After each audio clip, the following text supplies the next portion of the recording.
Hello, hello. Welcome back, everyone. It is January 30th, 2019, and welcome to the A-Side Live Chat Podcast. It is so good to see you, my friends. It is a beautiful morning here. I know it's probably not a beautiful morning elsewhere in the country, considering all the cold storms, but it is a beautiful morning here in the desert. And I am joined, as always, by my good friend, the hardest working man in the business. Yesterday, he was in Las Vegas. Today, he's back home on the Best Coast. He's going to be back in Vegas tomorrow. The California King himself, my better half, Mr. Marc Raimondi. And let's talk some MMA. What is going on, Marc? How are things? What's up, Shaun? How are you? I'm doing good. That was muted. That was a little muted for you. No energy? I'm a little tired, but what I really want to ask is our friends in the Midwest, are you guys okay? Are you alive? Can you please send out a beacon? It is pretty effing cold there, is it not? Let us know if you're okay. If it's like negative like 20 degrees in some places. Like, what, are you kidding me? You kidding me? No. I don't know. I don't know why you would live. How much is it in California? What temperature is it in California right now? It's probably like 60, 65 today, I think.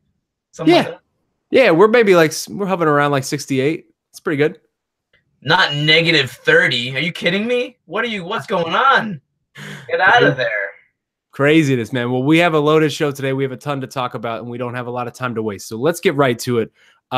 We have the commission meeting, a ton. You were there, Marc. We have a ton to talk about with that. Also, UFC Fortaleza, that's coming up. Bellator Aftermath, and really whatever else you guys want to talk about. As we always say, this is your guys' show. So we will talk about anything you want us to talk about. You can ask us a question on the MMA fighting page below. Any question that gets 3 recommendations, those will turn green and get priority. Or you can ask us a question on Twitter using the hashtags TheASide and Chat Rappers. A replay of this show is going to come up immediately following the show on YouTube, also iTunes, Google Play, Spotify, SoundCloud, Stitcher, wherever else you get your pods. Those will come up later today.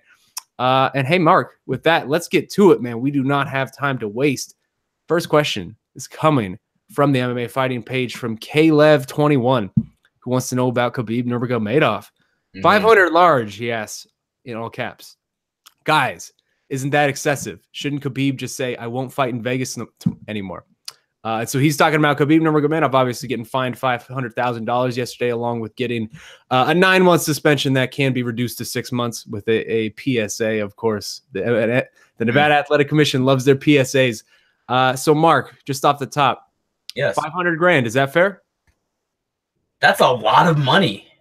God, that is a lot of money. I think that, I don't know this to be true 100%, but Nevada Commission Chairman Anthony Marnell III said after the meeting yesterday that he believes that it's the largest fine handed out by the commission in Nevada since Mike Tyson was fined $3 million for biting Evander Holyfield's ear and the subsequent brawl that followed back in 1997. So this is a an historic type of fine for Khabib Nurmagomedov. Let me jump in. I was pretty surprised by the 500,000. Let me jump in really quickly just to add to that, because it is. I was doing some research, and it is the biggest fine that Nevada has given for a non-drug related offense. They've given bigger fines for failed drug tests, but for a non-drug related offense, this is the biggest one since Mike Tyson got $3 million in 1997.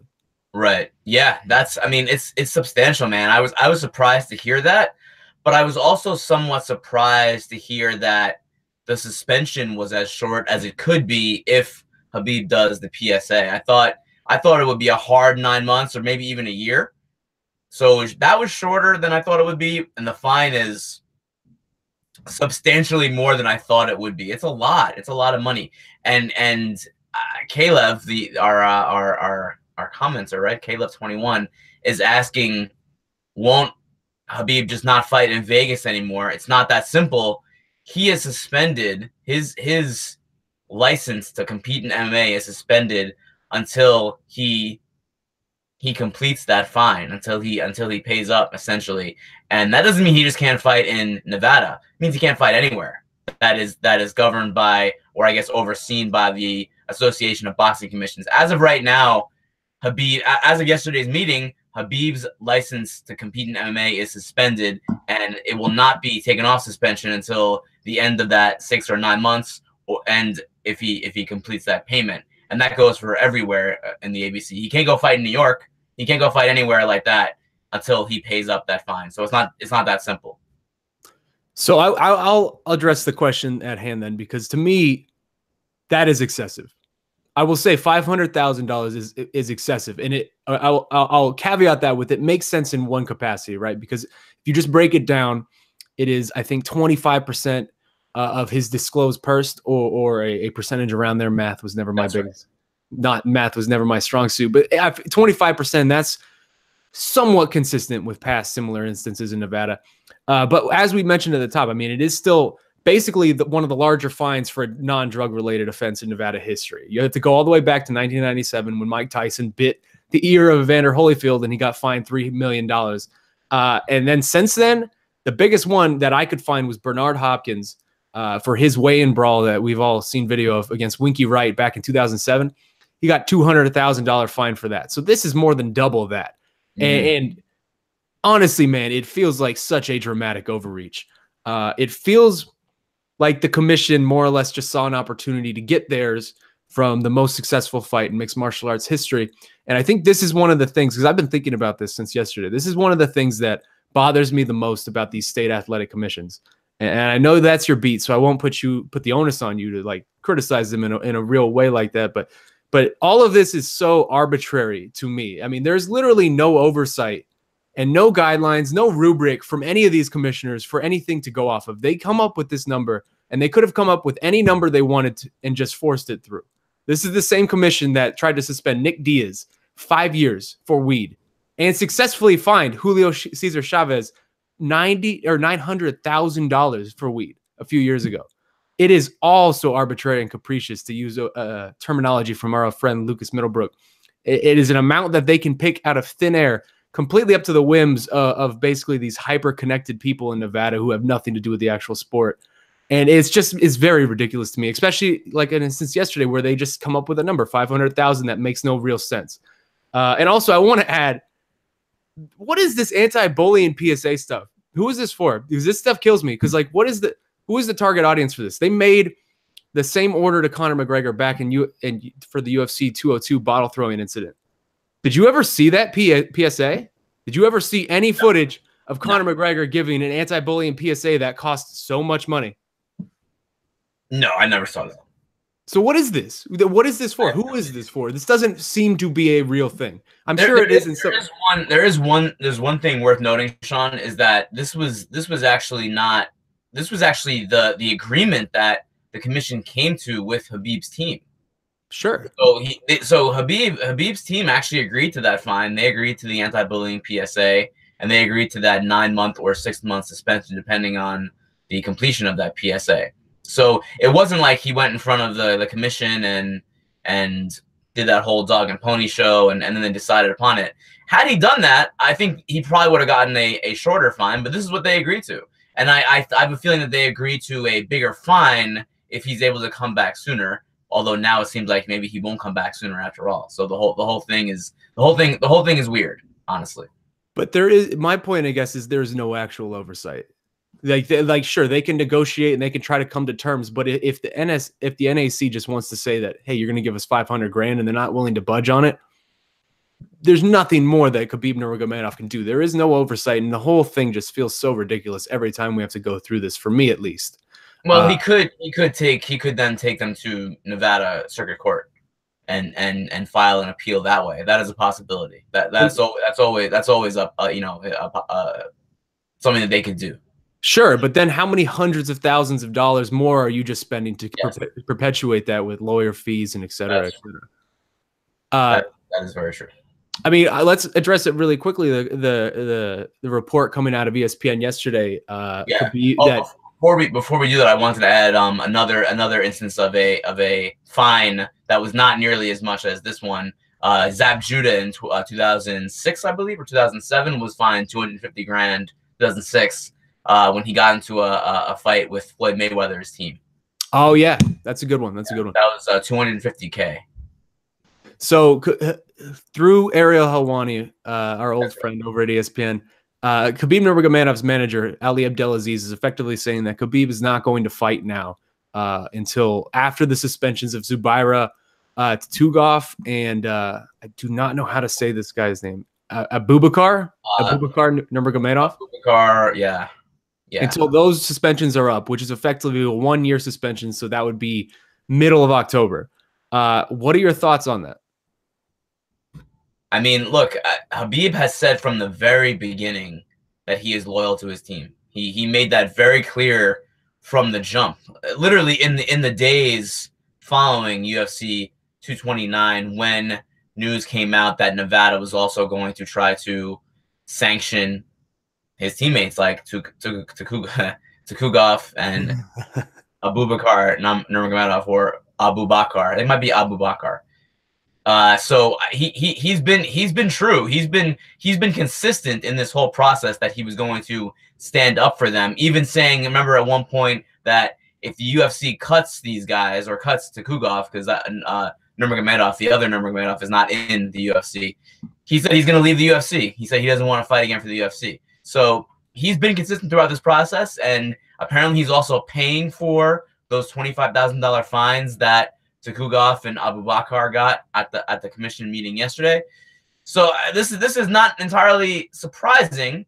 It's disappointing if you're a fan of Khabib Nurmagomedov, but you have to also understand, if you're a fan of his, this is who he is. He stands by his team, and that's just how it goes. And look, I don't blame him for saying, hey, I don't want to fight in Nevada anymore. That is a hefty fine.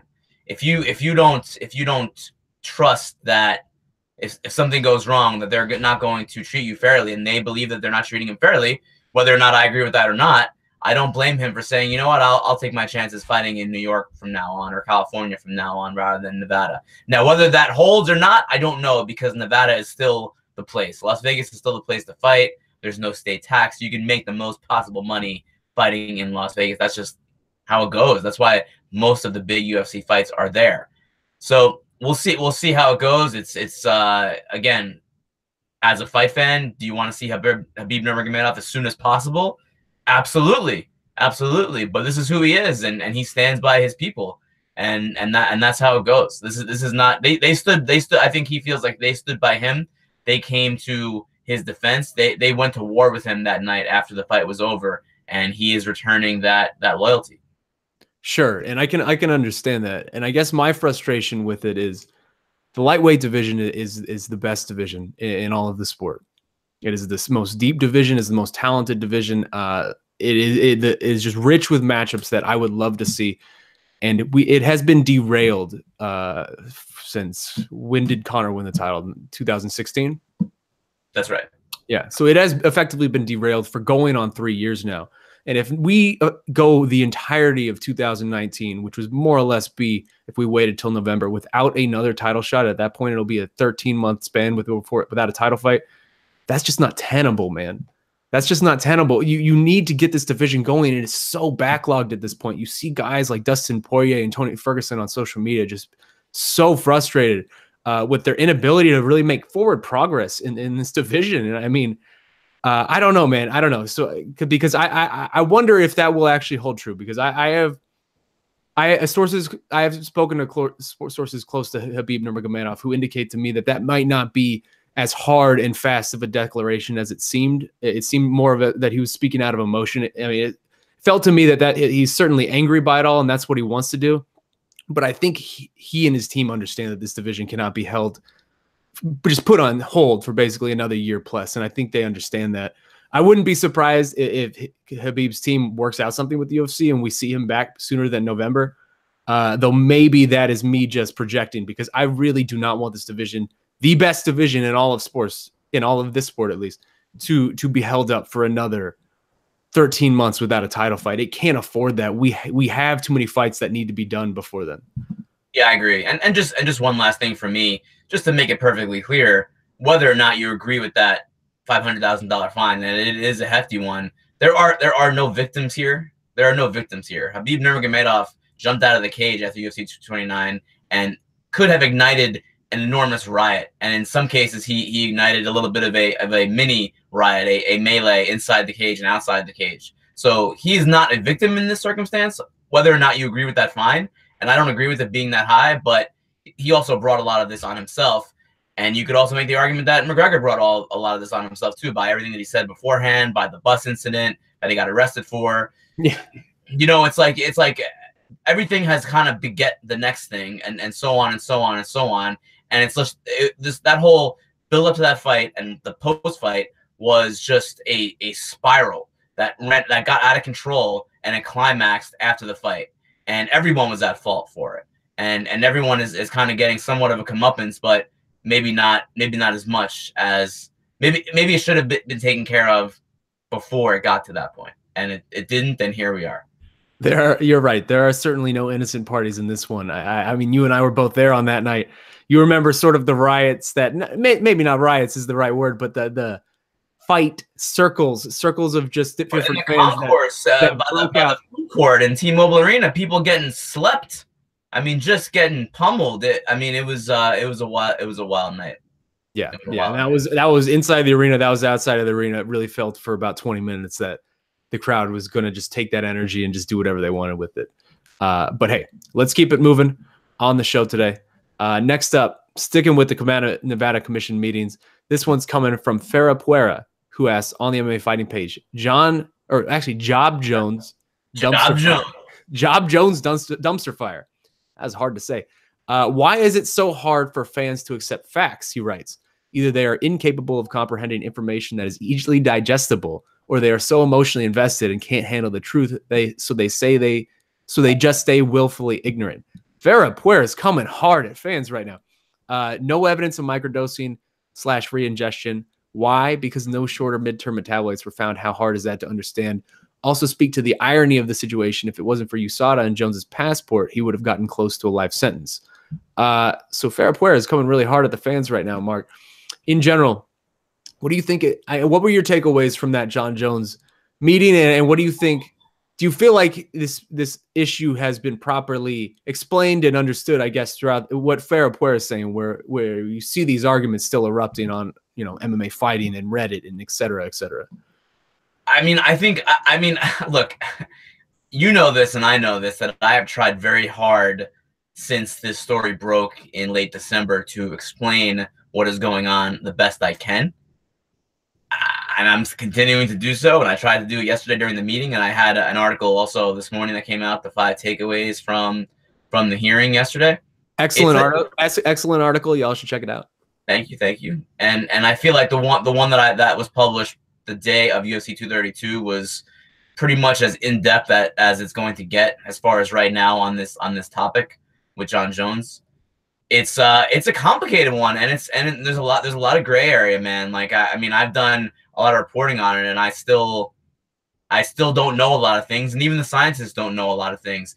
And yes, it's on one hand, I don't think fans, many of whom are opining about this on social media, have a complete grasp of what's going on. On the other hand, they don't necessarily have to. Although I do feel like if you're going to opine about something or take shots at someone on social media, you should at least have somewhat of a knowledge of what you're talking about. But it's a hard one. It's a hard one look, put it this way, Shaun, if there are scientists and anti-doping experts who don't understand exactly what is going on with the picogram levels and the metabolites and so on and so forth, you can't expect the common person to understand.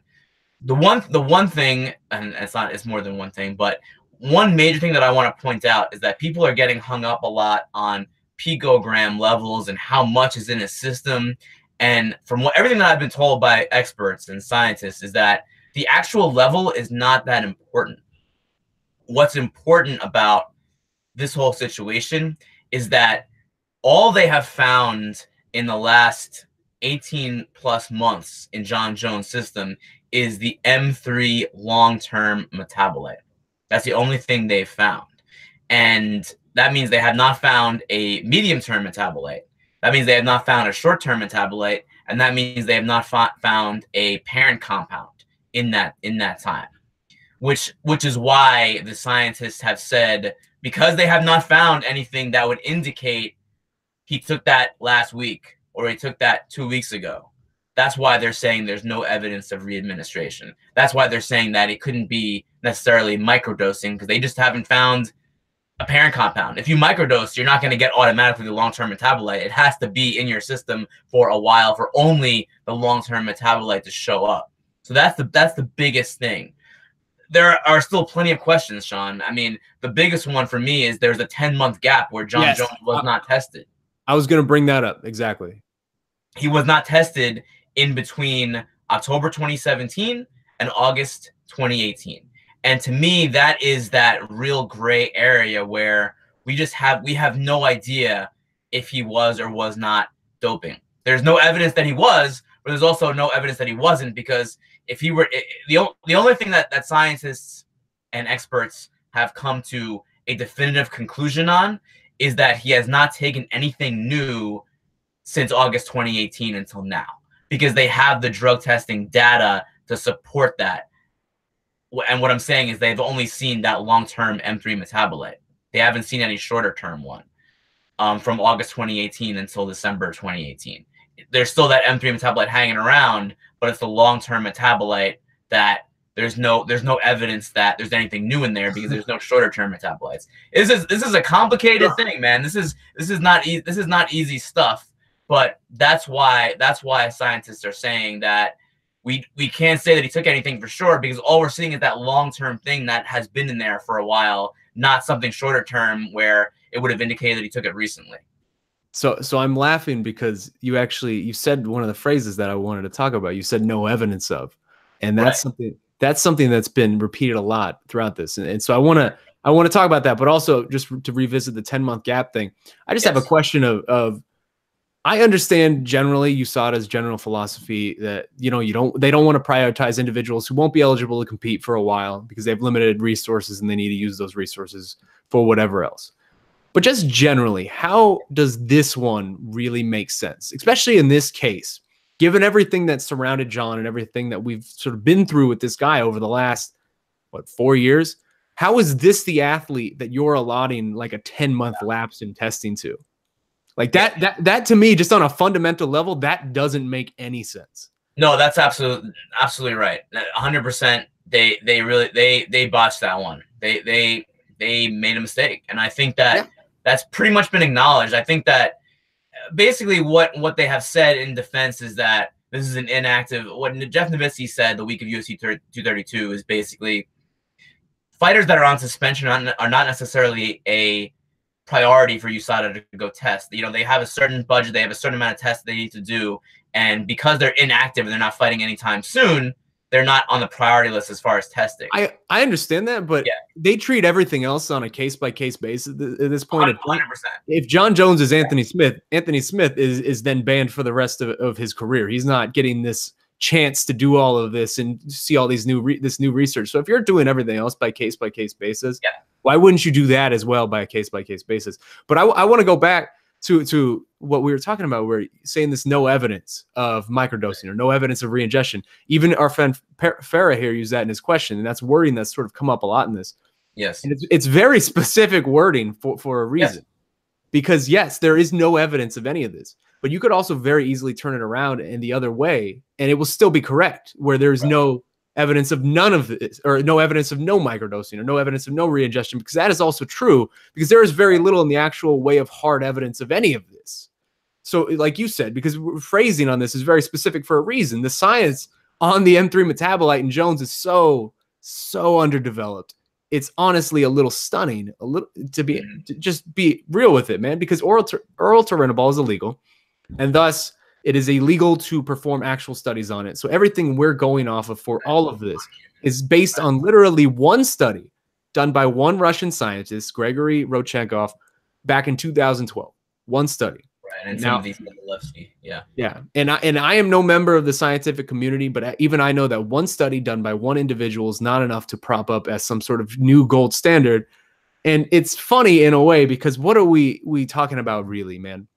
I don't think that the UFC could have even begun to understand the can of worms they were opening up with USADA all these years ago, man, because we have reached a point where it's almost laughable. You think the average NFL fan or the average NBA fan can sit down and have a conversation about excretion windows and metabolites and Russian studies on the presence of long-term steroid particles It's literally forced, all of this has literally forced you and I and thousands of hardcore fans to learn more about this bizarre world than I ever thought possible.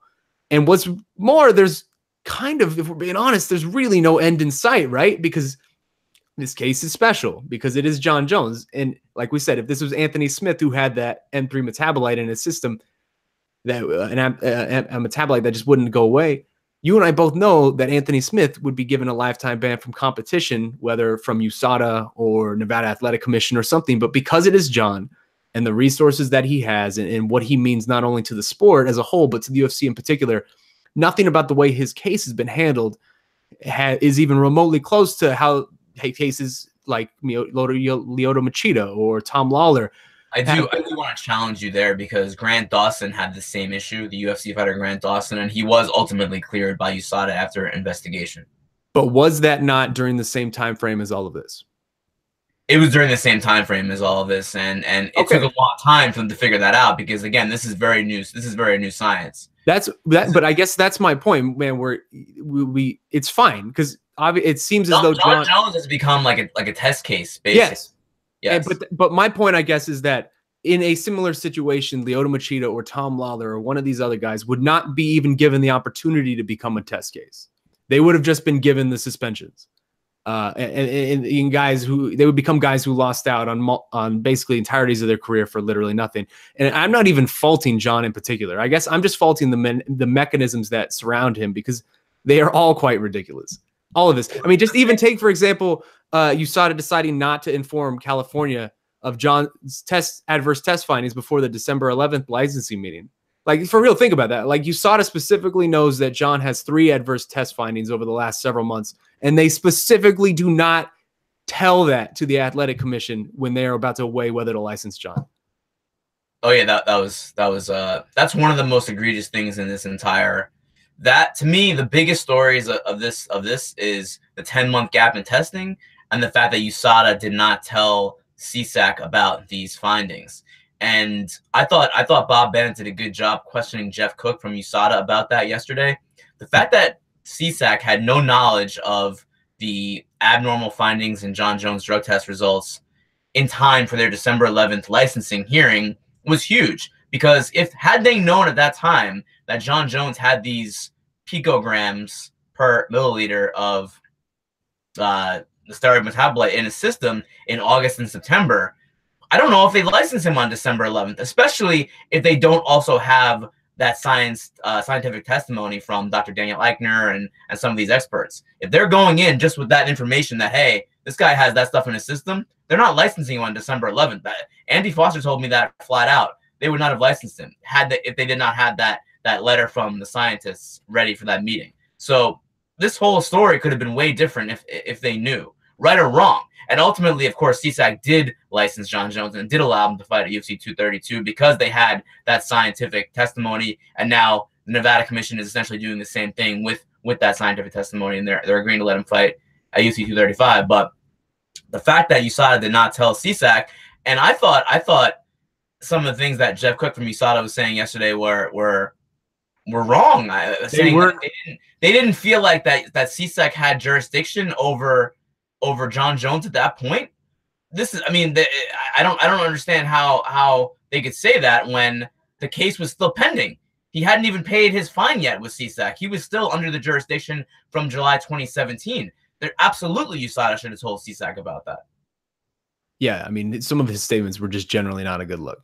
I think we can both agree on that. Look, USADA and CSAC were working together back in August and September on the Jon Jones situation. Remember, he got his 15-month suspension in the USADA case in September. This is right around the same time that that these drug tests were coming back abnormal with the turinabol metabolite. So they were in a dialogue with CSAC at that point. You may want to tell them, hey, by the way, this guy that you're going to have a hearing for in a few months, or this thing is going on. You may want to look into this. It was wrong. There's a communication issue between the commissions and USADA. There are a number of issues, but let's not belabor it too much. Let's talk about some fun stuff, man. It's been all the BS in the sport. Let's talk about some fun stuff. We got lots left to talk about. Now we're moving on from another one from Farapuera. who's asking about champ.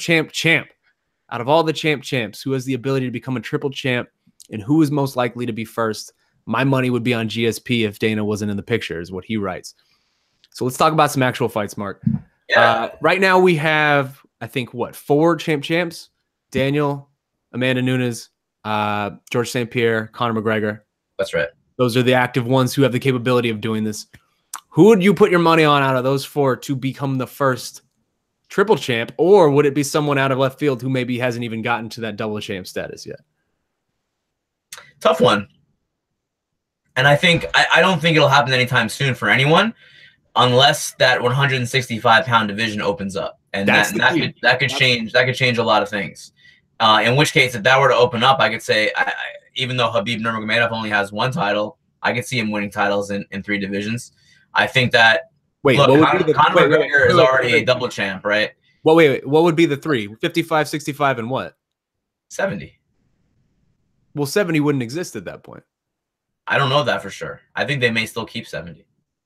You don't think it would just turn into 75? I don't. I think they want to keep 70 from what I've heard. All right. But also another person, and people are probably going to get mad at me for saying this, is Conor McGregor.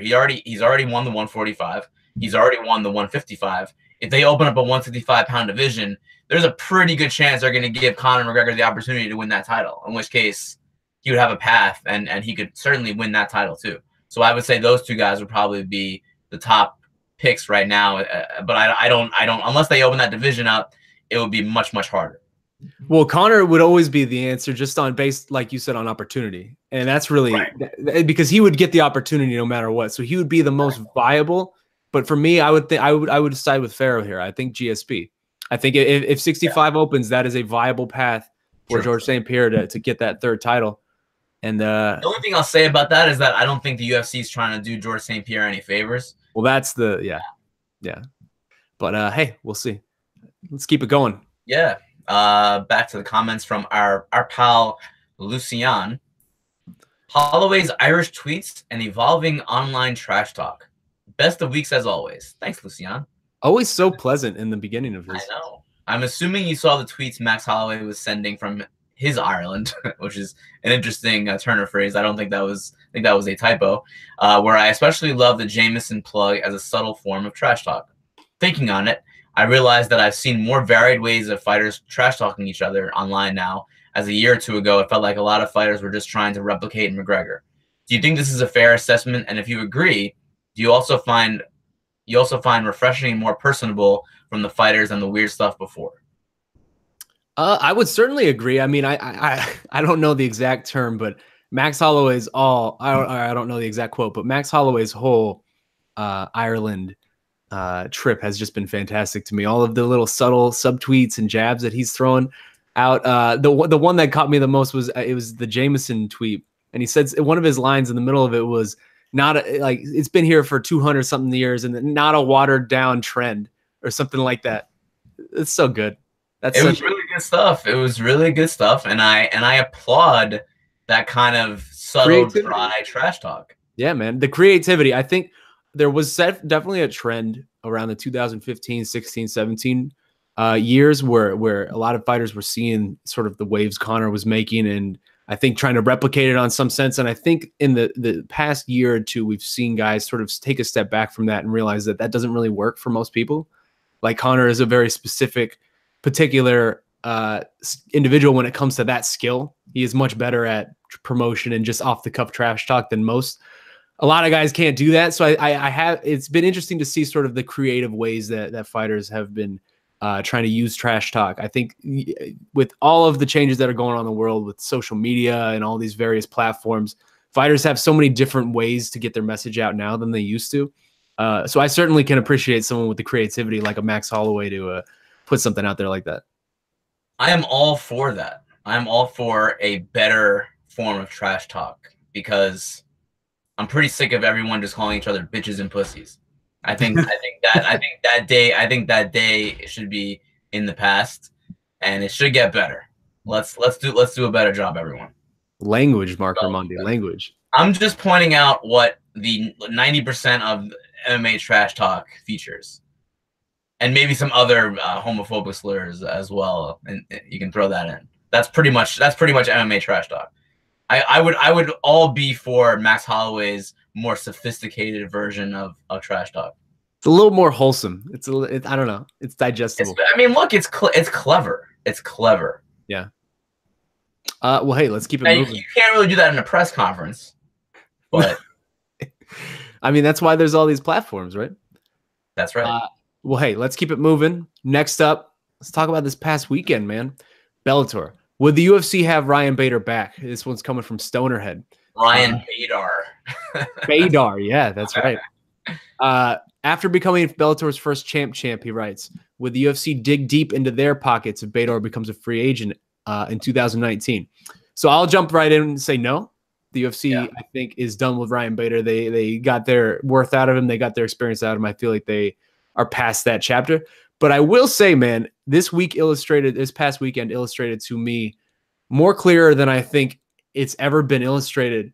Ryan Bader is the perfect case study for someone, the fighter who is so much more valuable elsewhere than the UFC. Because if he's just in the UFC, you know he's headlining UFC Kansas City against Ovis St. Preux or something like that. Like that's sort of his ceiling, is he's trying to just jockey among all these guys.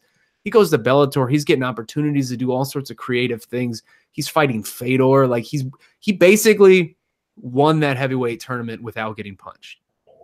And now if Ryan Bader has been in the UFC the past 2 years, do you think we're having these kind of conversations about him right now?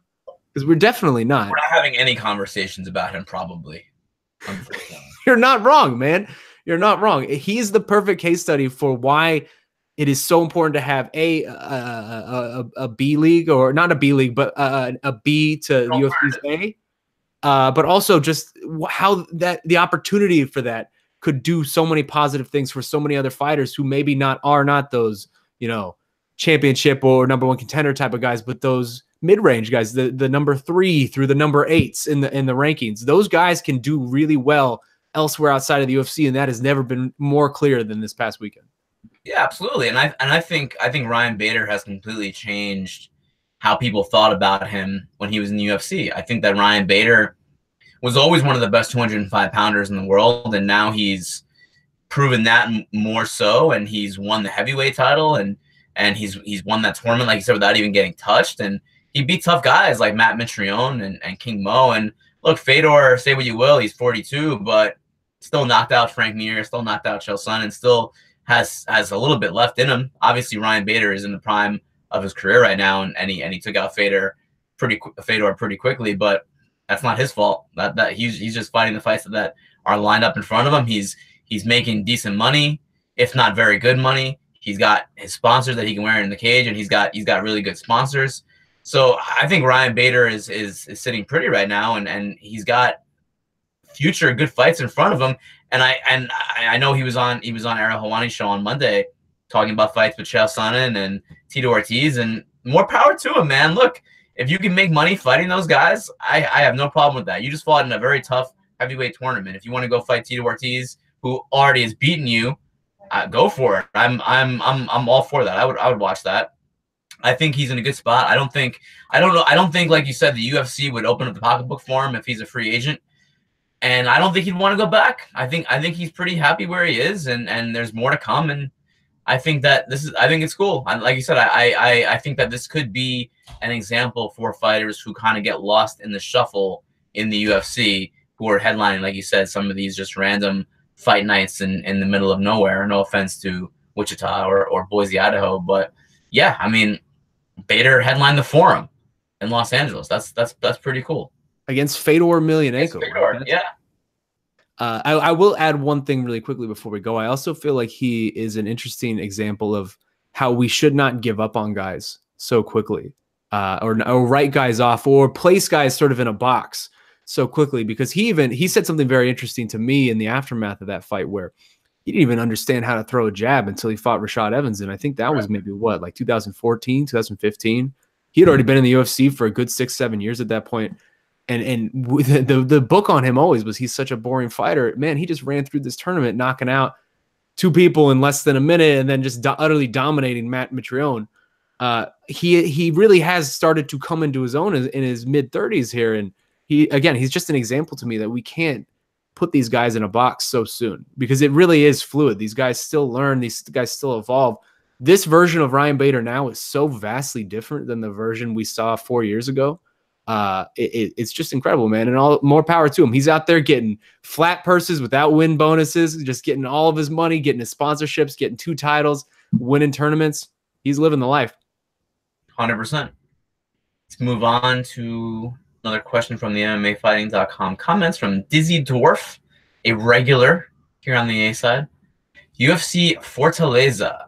What are your predictions for the main card this weekend, and what fight are you most looking forward to? So let's start, Shaun, with what fight are you most looking forward to, and then I'll go one by one down the list of the Fortaleza fights. Which fight are you most looking forward to on the card? So what fight am I most looking forward to? My answer is always going to default to Jose Aldo. Yeah. Jose Aldo versus Renato Moicano. You give me Jose Aldo in a 3-round fight where he can really put it on a line, I'm all in on that.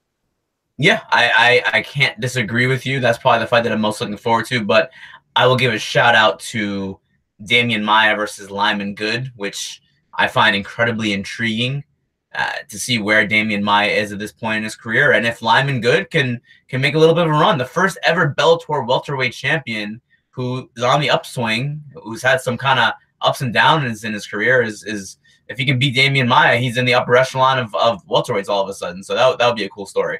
Yeah. Let's go fight by fight for the main card. The opener is Livia Renato Souza, former Invicta champion, versus Sarah Frota in a women's 115-pound fight. Who you got? Oh man, I love this fight.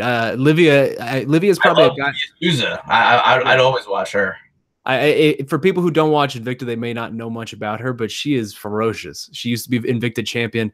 I think she takes this, and I'm interested to see how she does in the UFC. Yeah, I think Souza wins, and she has a chance to make a run. She is wildly entertaining. Wildly entertaining. She learned to speak English by listening to rap music, and that is pretty much her. That's her vocabulary. So there's a lot of cursing. That is the truest way to learn how to speak. Great. It's pretty great. Second fight on the main card: Johnny Walker versus Justin Ledet in a 205-pound fight. Oh, I'm going with old Black Label, man. He showed us something. He showed us something in his debut. I am interested in that guy. Yeah, I'm gonna go Walker. I think he could be. He's one of that up and coming group at 205 that I'm pretty excited about, and I think he does it again. Third fight on the main card: Charles Oliveira, who I feel like he fights every 6 weeks, against David Tamer in a 155-pound fight. Yeah, I mean, Charles was just fighting in December. So that's less than a month. Yeah. Oh my God. He is on a hell of a run, man. He has gotten 3 straight subs at lightweight. He has looked tremendous since moving down to 150 or moving up to 155.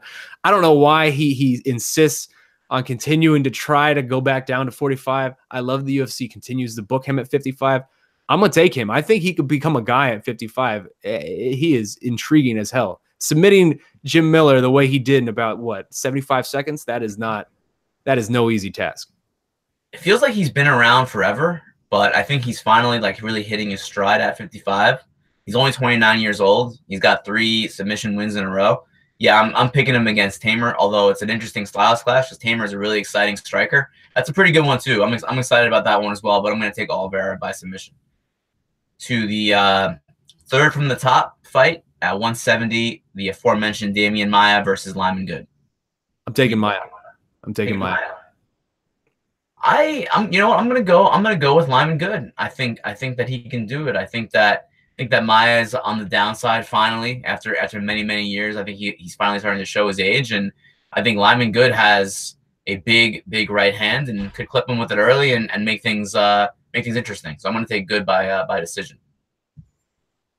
Co-main event: Jose Aldo, Renato Moicano at 145 pounds. Oh, man, I already said it, but I am so excited for this fight. I think Jose is going to take it. I feel like he's still got a little bit left. I know he's thinking about this being his last year, but that Jeremy Stevens fight was so much fun to watch. I think Jose's got this. Yeah, I think so too. I think that Aldo really proved a little bit where he's at right now by beating Stevens the way that he did, man. That was violent. Whew. That felt like the old Jose Aldo. So I'm all in on Aldo. Moicano, I think, is very, very good, and I think he's still one of the top featherweights in the world.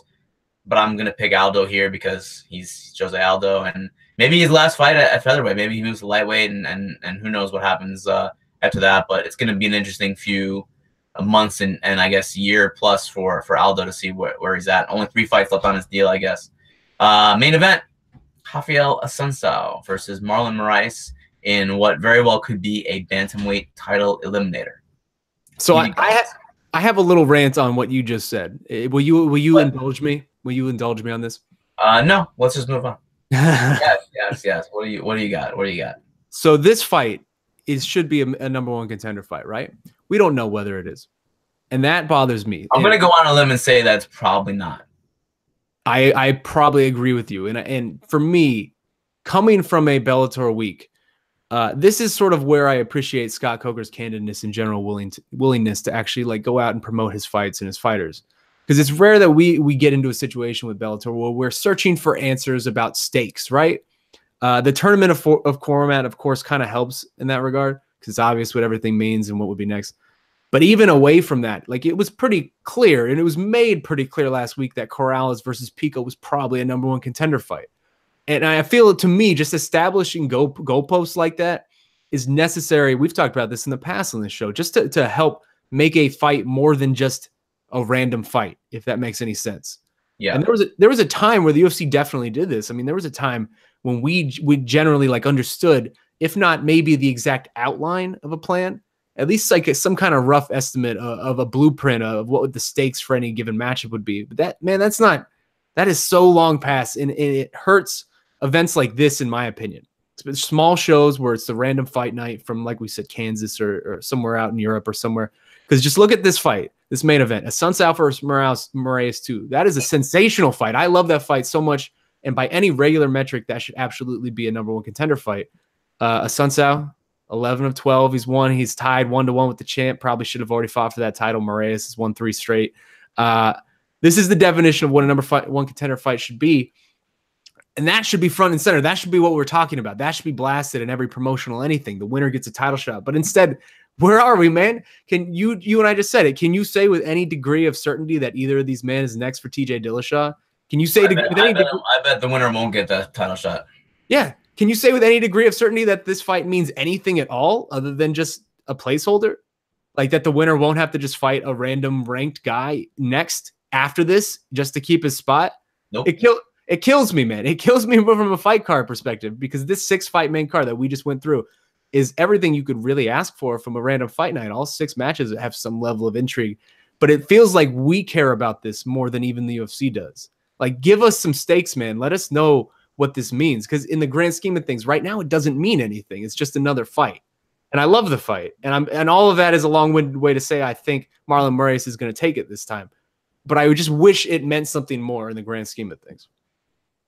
I will agree with you that I believe Moraes will win the fight, and I don't disagree with you about anything that you said. However, the UFC can't even guarantee that an interim title holder will get the next title shot. Yeah, and this is all, and a lot of this is their own doing. It's also the doing of the schedule and just the nonstop nature of this calendar, where you need. The matchmakers constantly need to fill these cards up, and they're coming a mile a minute. And I think there's a UFC card every week now until the end of freaking time. Until the end of freaking time, every week, UFC, you can put it in your calendar right now, mark it down in pen. There's a UFC on Saturday. Is it Saturday? There's a UFC that night. Saturday? Yep, UFC. So this ongoing world that we're in, where they have all these cards, they have all these fights on each card, they have all these fighters to put on in these fights. You can't guarantee anything. You can't guarantee a damn thing. So yeah, this fight does not mean much of anything until we can't see the future. We don't know how it's going to line up. We have no idea what's next for anyone.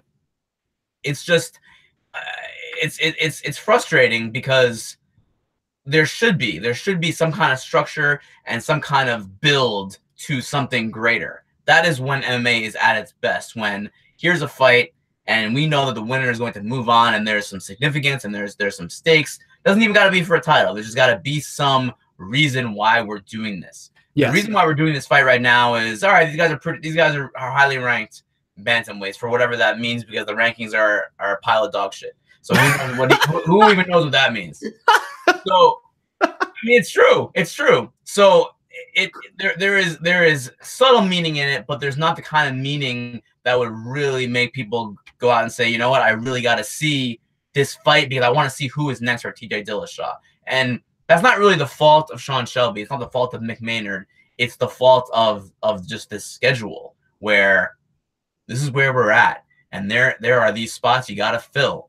And if you're not available on that spot, if you're Colby Covington, sorry, Darren Till's getting that spot. You're no longer interim champion.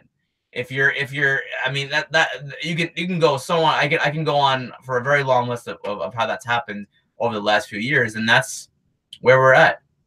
And these fight cards suffer for it because there's no significance. There's no real tangible significance to them. Hey, now Colby Covington is still the interim champion. I don't think that's true. Hey, UFC.com says it's true. I don't think that's true. Let's move on. What does that even mean? I mean, what does that mean? He's got a belt? Okay, that's great. And look, we've spoken about this, and I'm on Colby's side, but I can't believe I'm saying it. I'm on his side. He should have gotten that shot. They should have waited for him. Actually, more than that, they should have not even done that interim title fight and just had him fight Woodley outright like last July or August or whenever. But again, spots on the calendar, fights they got to fill, holes they need to fill up with fights, and sometimes title fights to make it more intriguing. It's just, we've talked about this a lot, but yeah, it's a little. So you're picking Moraes.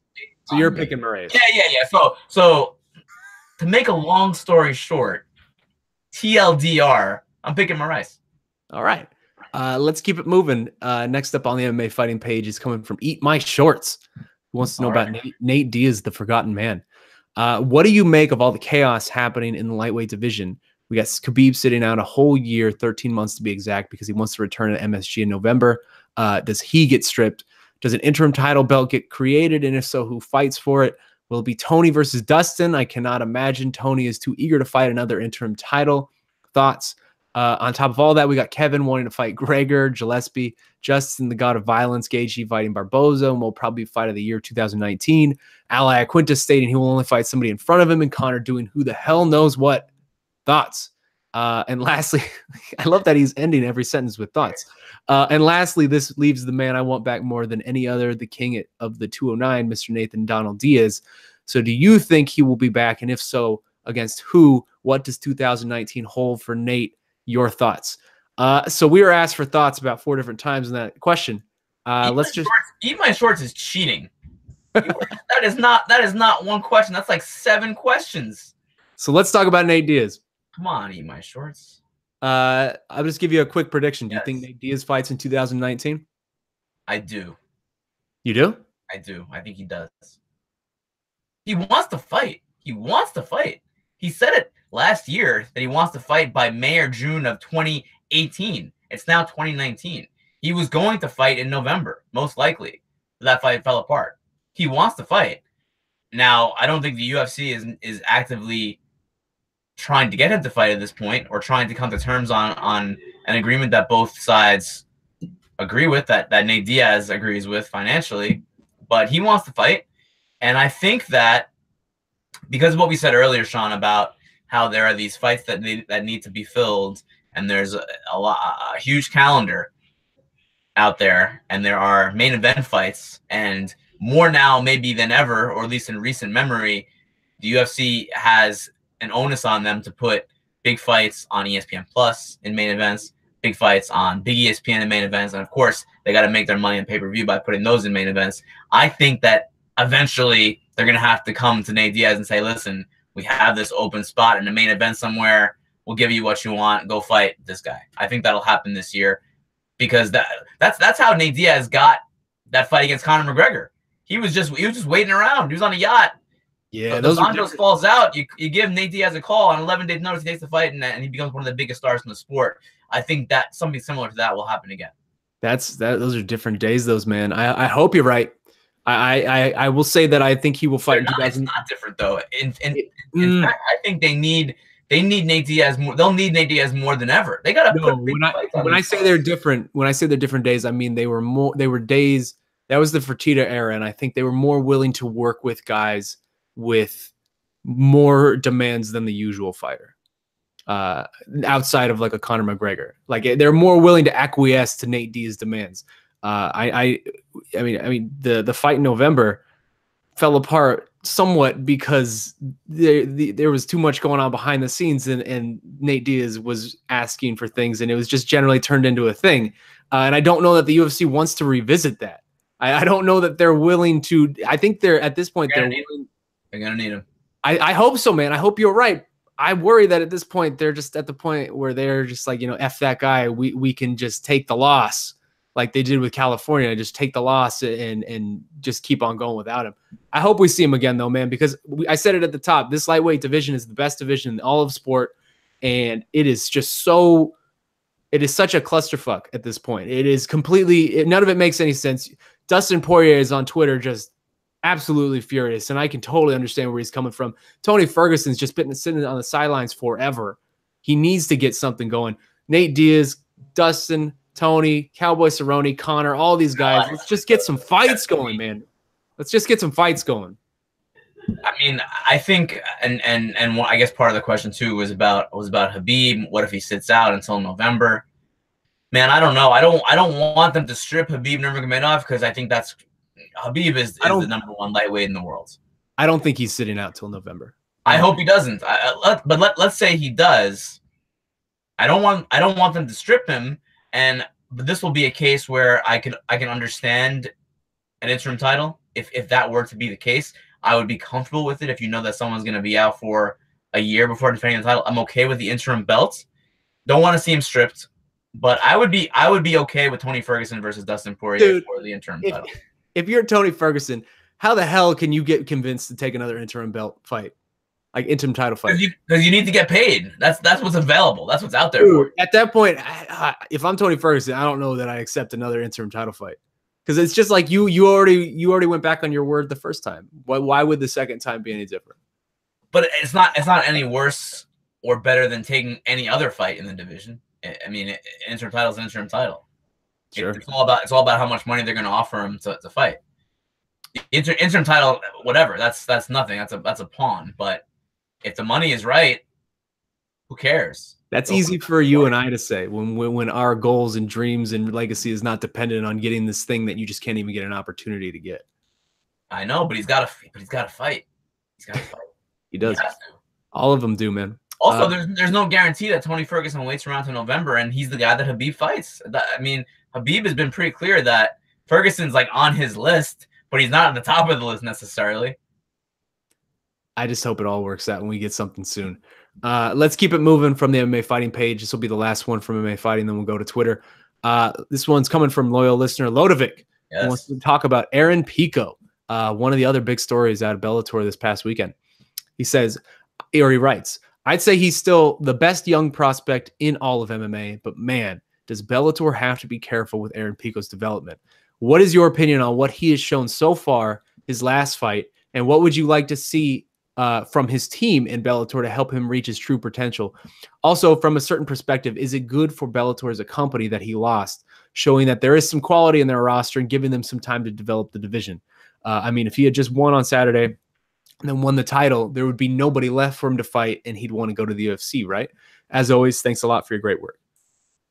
So thank you for that. So Aaron Pico comes out and loses in stunning fashion. I mean, it was a hell of a fight. All of his fights are hell of a fights. All of his fights are stupidly exciting for however long they last, and that's probably a problem. But he comes out and loses to Henry Corrales, MMA Lab, Arizona product, Henry Corrales, in a matter of minutes. And was this good or bad for Bellator? What do you do if you're Bellator moving forward with this guy? Because he seems like he still wants these hard fights. This is one of the toughest matchmaking decisions in the sport right now, Aaron Pico. And by the way, Aaron Pico people talk about Justin Gaethje being the most exciting man in MMA, and I agree. You watch your tongue. You watch your tongue. No, I agree. I agree. But Aaron Pico is up there, man. Man, I mean, minute for minute, he's one of the most exciting guys in the entire sport.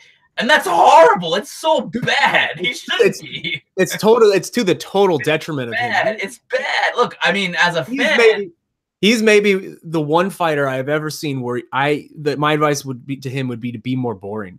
Yeah. You're just being too exciting. You have an incredible wrestling base, Olympic level wrestling base. We have not seen this man try for that once. Google Gregor Gillespie. I don't care. Just be boring for a few fights, man. Look, I appreciate his willingness to just absolutely get into a brawl every damn time, but skill-wise, this guy is off the charts. I mean, absolutely off the charts. Cardio-wise, he's off the charts. You know, strength and conditioning-wise, off the charts. He is. I think I said this maybe during the post-fight show, or I said it earlier in the night. Dude has a Ferrari, but he can't drive a stick. It's like he has like everything you could ever possibly want in a fighter. He is like if you created a fighter and had like the max amount of points to add to all the attributes. He's got everything for that weight class. Yet he just does not know how to freaking use it yet. And it's frustrating because when he says in the post-fight press conference that if you start giving me guys like who are my experience level, people who are like, you know, 4-0 or 2-0 or 2-2, whatever, he's gonna start putting those people in the hospital. You have to have he's right. You're gonna get hefty hospitals. It's true. He's totally right. He's totally right. Aaron Pico can't be fighting like a JW Kaiser equivalent in the featherweight division because that's almost borderline not approvable by a commission because he's so good. I mean, and he's so violent. I mean, he knocked out some of those early opponents in his career freaking violently, man. So it's a conundrum for Bellator right now as to what you got to do with him because you got to bring him back. You have to bring him back down to someone who's less experienced. There's no way around it now. You have to. He's been knocked out once. He was finished another time. He's 4-2. You have to let him get his sea legs as far as his fight IQ and his feel for fighting. It's like you have a character like in a video game and you have like the max stats and you're just he was literally just spamming lefts to the body. Like, dude, I think this kid's gonna be so freaking good. But Aaron, get out of the pocket, bro. Like, get out of the clinch. Henry Corrales has heavy hands. You know it. I asked you about it 2 weeks earlier, and he's like, I don't want to get into a brawl with this guy. Well, here it is. Here it is. But he's 22. You know, he's a kid. He's inexperienced. It's one of the more bizarre. You said it at the top. One of the more bizarre matchmaking dilemmas I've ever seen. Because if Aaron Pico is a boxer, and he is this blue chip boxer who is now turning pro, he doesn't get a real opponent until maybe like 18-0, right? 20-0. Like he gets a lot of opportunities to really hurt people. And just sort of get his sea legs in this. Meanwhile, in his last fight, what is he now? 4-2? He's 4-2. Yeah. So in his last fight, so that was his 5th fight. He's melting Leandro Higo, who's like a genuinely great fighter who just fought for the title in Bellator in a different division. What do you do with this guy, man? I think I agree with you. I send him back to a little bit lower level and let him get some sea legs, let him build up some highlight finishes. Just let him try to be boring for like a second, which is the weirdest advice I've ever seen that you could like actually give to a fighter. But yeah, man, just be boring for like a quarter of a second. Like, let yourself wrestle, let yourself feel this out, and don't go berserker on these guys. Cause he's honestly right, man. Like, if he's facing other 4-2 fighters, there's gonna be some crazy hospital bills at the end of those fights. But he's also 22 years old, and Eddie Alvarez had a great point on Twitter where you don't want to see a 22-year-old get really badly hurt with headshots this early in his career, man, because that begins to mount, especially the more and more it happens. And with this kind of style, it's going to happen more and more. And we've seen already he might have, for all of the attributes you just listed, his chin might be a little questionable. He does seem to get dropped decent, like often enough to where it's an actual question that can start to legitimately be asked now. The Henry Corrales shot was a shot that would knock out almost anybody. Yeah. But just in general, he having seen him get in all these firefights, it feels as though he gets dropped more than he should. And so that is also, I don't know if it's a question of his shin or it's just a question of, I mean, he's just not playing defense. No, yeah, going full like time figures and just not playing any D. And he took other shots from Corrales, actually big shots from Corrales, even in 67 seconds. That was a ridiculous minute and 7 seconds. I mean, it was completely insane, bananas. Both of them were landing big shots, and Corrales caught him. And yeah, it's time to go back to a regional level fighter, probably an inexperienced fighter for Pico. I agree 100%. If I'm Bellator, I give him as many of those type of fights where, sure, it's basically just you're setting up, the outcome, but you're just letting the kid get his sea legs at least until he gets to 10 fights. Let him get to 10 fights, and then maybe start throwing him back in these waters. Let's really quickly though, before we move on, we cannot not talk about Henry Corrales, because that was an incredible win, incredible fight, and this guy has been quietly doing this for a while now. He has put together an incredible run since he's been here in Arizona at the MMA Lab. And I love everything about him, man. His demeanor after that fight, he did not celebrate. He's just pacing the cage, gets on the mic and says that at his best, he's lived a mediocre life and he's going to die in this motherfucker. Like, oh, man. Henry Corrales is one of my guys now. Like, that was great. That was great. And I think Bellator probably would have wanted Aaron Pico to win just because they're one of their guys. He's one of their stars they can push. But I don't think this is a bad outcome for Bellator. I think now that a lot more people in this world are very aware of Henry Corrales than before, and Henry Corrales could end up being a legit force in this division. They have a guy now that they can work with that they didn't have before. Oh yeah, Corrales is a beast, man.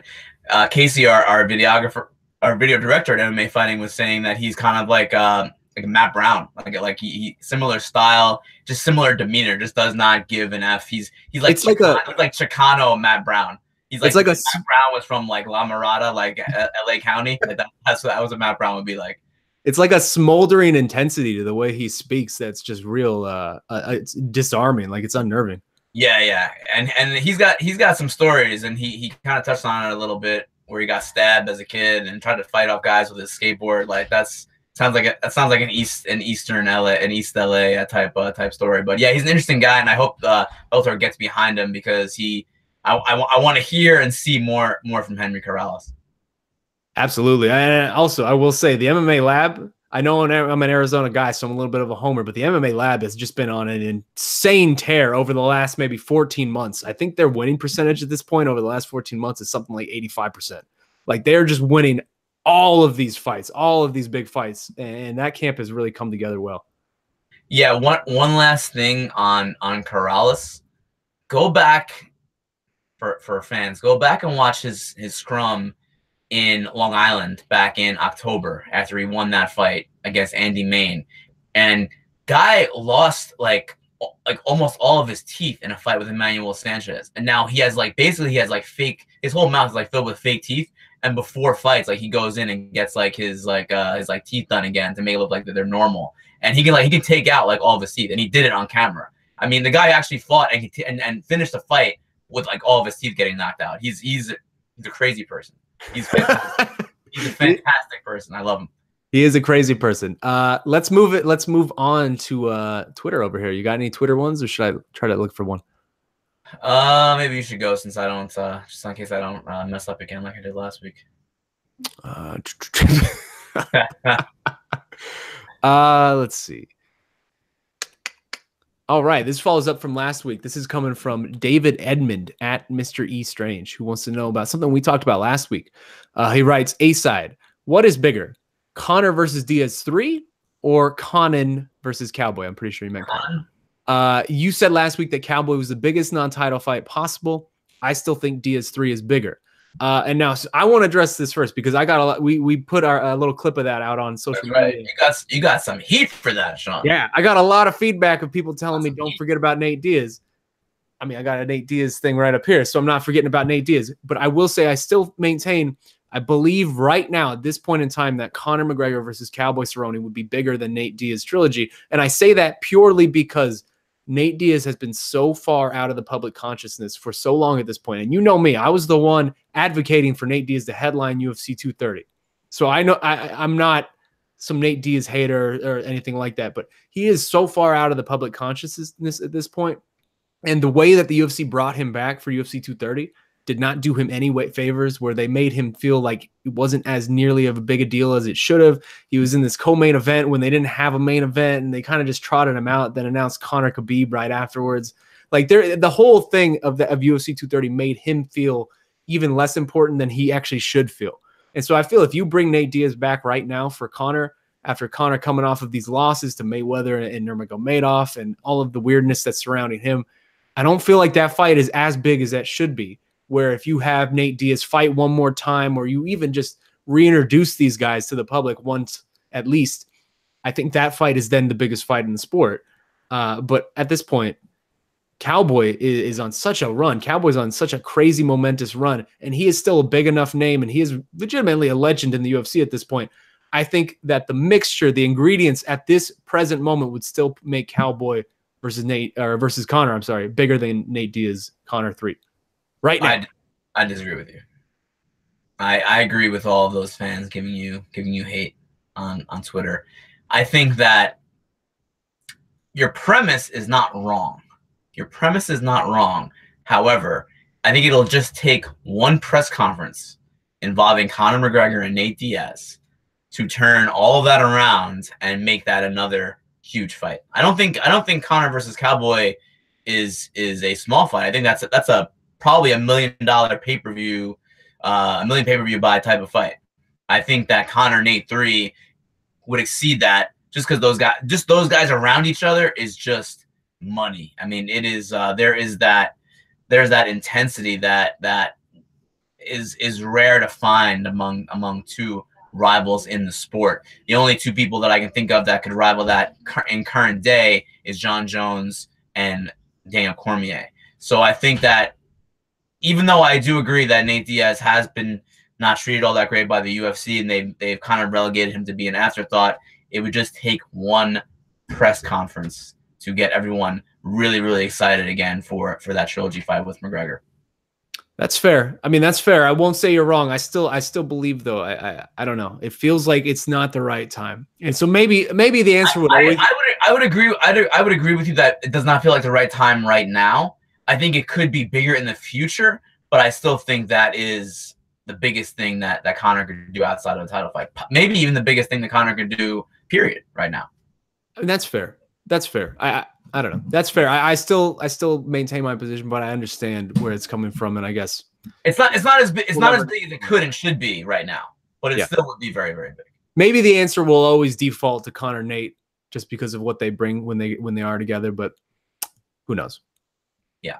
What's next? All right, what we got from the Twitter machine? I must say that might be the first time in the history of the show where you've actually like kind of changed my mind. That's not true. No, that's 100% true. You have very bad takes generally, so this is a good one. This was a good one. I actually think Anderson Silva would be the biggest fight for Conor right now. What do you think? Let's move on. Silva will be bigger than Cowboy. Get the hell out of here. I gotta stick to the, gotta keep the gimmick going. Man, I'm seeing a lot of things that we've already kind of addressed. Someone is asking about Laz Nikolovsky is asking, so Nevada Commission fined Khabib $500,000, 9-month suspension, which was their running budget for 2016, if I'm not mistaken, per Luke Thomas on his YouTube channel. But Jon Jones is cleared to fight in Nevada despite the failed tests. I'd appreciate your thoughts. So one thing that I want to say about this, Shaun, is that the commission does not get that money. It goes to the state's general fund. That's per Bob Bennett. I've asked him about this a number of times, and he says that it goes to the state, and the governor decides to do with that money. The commission does not get that money. It does not go toward their budget. They are self-funded in that they make their money from the percentage of the ticket sales they get, the percentage of the pay-per-view, and the TV sales they get, and that kind of stuff for events. They don't get their money from fines. So just to clear that up. Well, they're certainly getting a lot of money tomorrow, or from yesterday, I should say. They are getting a good amount of money from Mr. Nurmagomedov. Here, I found a good one on Twitter coming from our old friend Eduardo Bueno. Yes. Who asked us for a round of true false. Let's do this. All right. I like true false. All right. Let's try to keep it brief because we're running out of time here. But true false. Number one, Jon Jones will pass through his next 2 fights without an abnormality or a picogram. I say false. I mean, it feels as though this has been established that this is going to be reoccurring. False. There's going to be that M3 metabolite popping up again at some point. I would bet on it. Yeah. Second, Jose Aldo beats Moicano. We already went through this. I say true on that. I think you said true as well. I think Aldo wins. Yes, true. All right. Number 3, Rory McDonald returns to the UFC when his Bellator deal is up. That's an interesting one. I say false. False. He seems pretty good in Bellator. Seems pretty happy there. Yeah, and he loves his sponsors. He loves his cryptocurrency sponsors. By the way, Rory McDonald versus John Fitch, like it's the Crypto Bowl. The Crypto Bowl. That's what they should call it. Oh, I like that. John Fitch, an aficionado of crypto just as well. He was. Those guys were both in on it very early. Number 4. I have no idea what it is, but hey, go on. Number 4, Aaron Pico loses at least 1 out of his next 4 fights. That's an interesting one. What do you think? That's a really hard one, and also a bit arbitrary. But I would say true. I'm going to say true. I think he loses 1 of his next 4. I'm going to say false, but I think it's because Bellator lines up a number of opponents that he can beat and sort of builds him back up.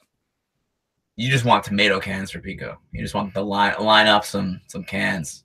That's what he's 4-2. That's what he should be getting, to be honest. Like that's what he would be if he wasn't Aaron Pico and he was just this guy with this skill set who wasn't hyped for us since he was 18 years old. He would be on the regional circuit just melting, Brazilian dudes in jungle fight. Like that's what would be happening. He'd be in King of the Cage right now, just melting guys who are like 0-12. Yeah. Then last one on this one, Bader defends the heavyweight belt for Bellator at least 2 times. False. Oh. What do you think happens? I think he's ultimately going to be a light heavyweight. I don't know how long he keeps the heavyweight belt. So who's at heavyweight? You got Chuck Congo, Minikoff. Chuck Congo? I believe it's Czech Congo. Wow, really? That's the one I mispronounce things all the time. That's the one you're gonna get me on? All right. It just made me think of like Chuck Mindenhall, like an amalgamation, like if Czech Congo wore like the hat. Chuck Congo. Oh, Chuck Mindenhall is ripped. I don't know if you've seen that guy. Is he really? I have no idea. Oh, okay. Dave Meltzer is ripped. Dave Meltzer's stupidly ripped. Yeah, it's crazy. Like I am jealous of how ripped Dave Meltzer is. Yes, extremely. I have never been, nor will I ever be that ripped. What were we talking about? Oh no, yeah. Czech Congo. Good old Chuck Congo. Minikoff, probably Mitch Rayon. Yeah. Who else is in there? I think Ryan Bader could keep defending that title. Minikoff to me presents the hardest challenge for him. I'm not saying he's gonna lose it. I'm saying that he may decide to focus on light heavyweight and vacate the title. That's my guess. I don't know that there are a lot of things for him at light heavyweight other than Tito. Shale. Vadim Nemkov. Yeah. Yeah, we'll see. Let's see. We want to do... You know who I'd like to see Ryan Bader fight at light heavyweight? Who? Legit. Gegard Mousasi. I like that fight a lot. Oh man. I like that fight a lot. Ryan Bader would be so much larger than Gegard. He would be. I don't know if I like that fight, to be honest. I like it. I mean, I don't know. What am I saying? Because Gegard, I talked to Gegard before his last fight, and he was just talking about how he was pretty much done at middleweight, and he was going to just go up to light heavyweight and potentially heavyweight. So, hey, if that's what he wants to do, then I'm in. You sold me. You know who's another interesting opponent for Bader? Lyoto Machida. That would be good. That would be good. Rematch. Exactly. Yeah. There's actually, now that I think of it, there's actually some really interesting opponents for him in the future. Let Let's do one more from Twitter, and then we'll hit the promo and get out of here. This one's coming from Chris Murphy, who asks, will Conor McGregor ever fight a 3-round fight in his career again? I say no. Huh. Basically that question is will Conor McGregor always be the main event or a title fight? That's pretty much what that question is. And right? He will forever, however long he wants to fight, he will always be the main event, no matter how many times in a row he loses. I think that's true, but I don't know for sure. It is true, because if that's true, say he loses 5 fights in a row, he's not going to keep fighting. At that point, he's done. Right. His money. That's true. I'm just trying to think of a scenario where he comes back after a long layoff and he's like the co-main to like a really big. Yeah, I mean, probably not. Probably not. There are very few possible scenarios where McGregor is not in the main event or a title fight. So I would say most likely no. There are zero. There are 0 scenarios, because that's effectively saying the same thing where, like, if Ronda Rousey was ever to fight again, would she ever be the co-main event? She's just too big of a name. That would never happen. Right. Jon Jones, same thing. Yeah. I mean, most of those scenarios seem pretty implausible. Yeah. All righty. Well, hey, this has been a fun show. Let's get out of here with the promo. You want to go first? You want me to go first? I'll go first. I always go first, because usually my promos are a little bit lacking. You said it, not me. Yeah, we gotta finish strong.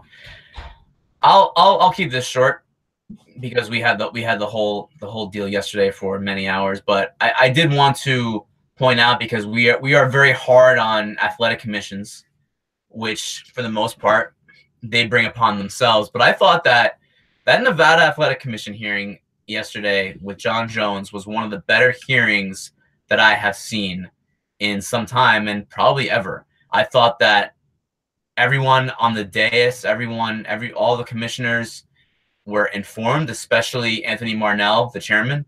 I thought he really knew his stuff. I think he read into it.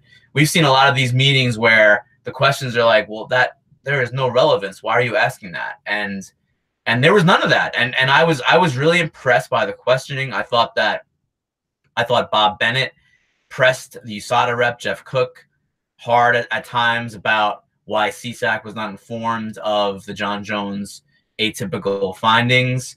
I thought that Commissioner Stacey Alonso asked some really good questions. I thought that Commissioner Robert Macbeth he continued to question that 10-month gap. And that's important, because he's a doctor. He's a urologist, Commissioner Macbeth. And he asked all the witnesses about that. Why was Jon Jones not tested for that 10-month gap? And that's a very, very valid question. And they asked the right questions. And I think even more than that, Shaun, I think that just having that public hearing was so essential to this case, because when this was brought upon us on December 23rd, 2 days before Christmas, it was a hastily thrown together pseudo press conference that Dana White and Jeff Nowitzki had in the Las Vegas office, where we weren't even invited to that as MMA fighting. I found out about it on Twitter, and I'm like, what is going on here? Jon Jones has some strange drug test. They're moving the fight to California from Las Vegas on 5 days' notice. Like, the whole thing was crazy, and people flew off the handle, including us, saying, what the hell is going on here? This is ridiculous. Why are these concessions being made? What is this deal with the picograms and the metabolites and what have you? Because it happened so fast, and we had so very little knowledge of what was going on.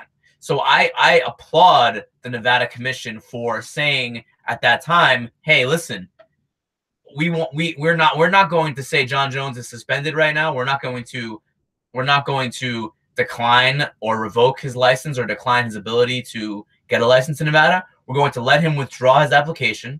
He can go fight in California, but we want to see Jon Jones in front of the commission for a hearing in January with expert testimony, with people from USADA, with Dr. Daniel Eichner from the WADA lab in Salt Lake City. We want all these people to speak, to testify in a government hearing about what all this means publicly, so everyone can consume it and watch it and see what's going on, so it's not under this cloak of mysteriousness like it kind of felt like in December, where people were questioning CSAC. Well, how the hell is Andy Foster letting Jon Jones fight at UFC 232? So now we have all the facts laid out in public. It was a 3-hour hearing. I think that it was one of the best ones that I've seen, and I'm very glad it happened. I think that it was essential for the public to gain more knowledge about this whole Jon Jones situation, which, by the way, is ongoing. Yeah, well said, man. Because I will say, for me, I'm extremely critical of the commissions generally, especially today. I was, for the first half of our show, but they did do a very good job with the Jon Jones hearing. Asked the right questions. That thing lasted 3+ hours, but it was necessary, and I agree with you. I think that was well said. And even after the hearing, Chairman Marnell and Executive Director Bob Bennett came and talked to the press for another 20 minutes, and they answered every question that we had, which is not always the case with these commission chair people and executive directors. So impressed all around. Whether or not you agree or disagree with their final decision to license Jon Jones conditionally for UFC 235, I think that it was an essential thing to have Jones in front of the commission and have that expert testimony get aired out with questioning from commissioners. Yeah. All right, man. Well, hey, I want to talk about something. We touched on it a little bit earlier in the show, but we talked about UFC Fortaleza. But one guy, to me, more than any other, is flying under the radar this week, and that is none other than the elder statesman himself, Mr. Damian Maia. Now, this will be. I'll be honest. I didn't know Damian Maia was fighting on this card until probably like 6 days ago when I was looking at it. It just that's how it happens with these schedules. Now, this will be the first time we have seen Damian in nearly 9 months. He is 41 years old. He's fighting Lyman Good. He's coming in off of 3 straight losses. Basically, the 3 best guys in the division: Tyron, Colby Covington, Kamaru Usman. He's got Marc Raimondi picking against him. Everything seems to be stacked against him. I mean, he's winding down in the final chapter of his career, and even the odds makers didn't really seem to have a lot of faith in him. This fight kind of opened close to a pick'em, which was surprising to me, though bettors have sort of made Maia sense the favorite. And I know that he will never say it, but it does feel as though this is sort of a crossroads fight of sorts for the old jiu-jitsu wizard. And no offense at all intended for Lyman Good, who is a grizzled veteran, one of the first Bellator champions. But at 41 years old, a loss to a guy like Lyman Good would seem to be a pretty definitive sign for Damian Maia for how many miles he has left in the tank in his career. But the thing is, man, and I can't get this out of my head, we have been here before so many times, more times than I can count with Damian Maia. And maybe this is just my personal blind spot. I know everyone has their own personal blind spot when it comes to sports, but I have closed the book on Damian Maia so many different times throughout his career, assuming that his best was behind him.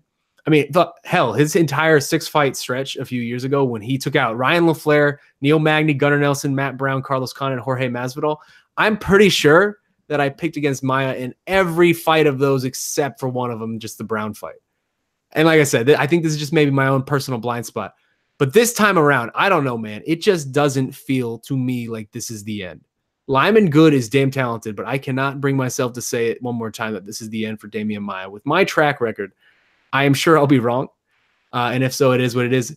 But either way, man, I think we should take a moment to just stop and look at what a career this man has had, because he really is one of the true underappreciated gems of this era of mixed martial arts. This man is in year 12 of his UFC run. 28 fights, 19 wins, title shots in 2 separate divisions, 9 submissions total, including 2 of the nastiest that I have ever seen. Marc, I mean, his triangle at Chael Sonnen and his neck crank of Rick Story. Seriously, if you guys out there have never seen either of those, please go check them out. The Chael Sonnen triangle is some of the slickest maneuvering on the ground you will ever see. And then the Rick Story one is maybe the most violent looking submission I can remember that didn't involve an actual bone actively being broken. It's just unbelievable. So who knows if this is the end? Maybe it is. But either way, this one goes out to you, Damian Maia. What a memorable ride it's been. And I personally don't think it's done yet. Well said, Shaun. Well said. Thank you, sir. Thank you. So this has been another episode of the A-Side Live Chat. What is going on in your room in there?